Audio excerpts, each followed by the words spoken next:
పూర్తి వివరాల కోసమై స్క్రీన్ మీద కనిపిస్తున్న మొబైల్ నెంబర్కి కాల్ చేయండి. షరతులు వర్తిస్తాయి. సో మీరు చూస్తున్న ఈ machine semi automatic hydraulic full sheet joint sheet buffet plate making machine. Only single lever ఉంటుంది. సింగిల్ ఆపరేటర్తో 2 రకాల ఫుల్ షీట్ జాయింట్ షీట్ పెట్టి 2 రకాల ప్లేట్లు తయారు చేసుకోవచ్చు. ఈ మిషన్లో 12 ఇంచుల బఫే ప్లేట్ కానీ 14 ఇంచుల బఫే ప్లేట్ ఎక్స్ట్రా డైలు కొనుక్కొని మార్చుకొని 2 రకాల ప్లేట్లు తయారు చేసుకోవచ్చని మీకు అందరికీ తెలియజేస్తున్నాను. ఈ మిషన్కి వచ్చే 2 HP మోటార్ను ఇంటి కరెంటు కాకుండా దీనికి సపరేట్గా కమర్షియల్ కేటగిరీ 2 మీటర్ ఫిట్ చేసుకోవాల్సిందిగా మీకు అందరికీ తెలియజేస్తున్నాను. ఈ ఫుల్ షీట్ను మిషన్లో ఈ విధంగా పెట్టి లివర్ని గేర్ని ముందుకు ప్రెస్ చేస్తే డై కిందికి వస్తుంది. సో 1 2 3 4 సెకండ్లు ఆగిన తర్వాత లివర్ని ఎన్నికట్ డై పైకి వెళ్తుంది.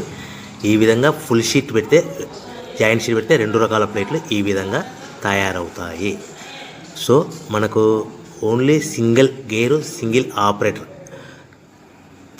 మనం ఈ విధంగా షీట్ పెట్టి గేర్ని మళ్ళీ ముందుకు ప్రెస్ చేస్తే డై కిందికి వస్తుంది. 1 2 3 4 సెకండ్లు ఆగిన తర్వాత అదే లివర్ని వెనక్కి అంటే డై పైకి వెళ్తుంది.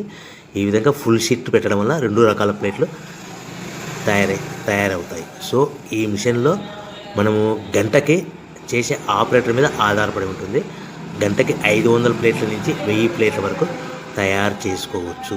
ఈ మిషన్లో ఫుల్ షీట్ జాయింట్ షీట్ పెడితే 2 రకాల బఫే ప్లేట్లు తయారు చేసుకోవచ్చు. మనం ఎలాంటి 12 ఇంచుల బఫే ప్లేట్లు కానీ లేదు అంటే 14 ఇంచుల బఫే ప్లేట్లు ఎక్స్ట్రా డై కొనుక్కొని మనం 2 రకాల ప్లేట్లు తయారు చేసుకోవచ్చు. 12 ఇంచుల బఫే ప్లేట్లు లేదు అంటే 14 ఇంచుల బఫే ప్లేట్లు ఎక్స్ట్రా డై కొనుక్కొని మనం ప్లేట్లు తయారు చేసుకోవచ్చు. కానీ ఈ మిషన్లో ఎలాంటి టిఫిన్ ప్లేట్లని స్నాక్స్ ప్లేట్స్ అని డోన కప్పులని టీ కప్పులని తయారు చేసుకోలేము. కేవలము బఫే ప్లేట్లు తయారు చేసుకోవచ్చని మీకు అందరికీ సలహా ఇస్తున్నాను. మనం మిషన్ కొనుక్కున్న తర్వాత దీనికి వచ్చే 2 HP మోటార్ని ఇంటి కరెంటు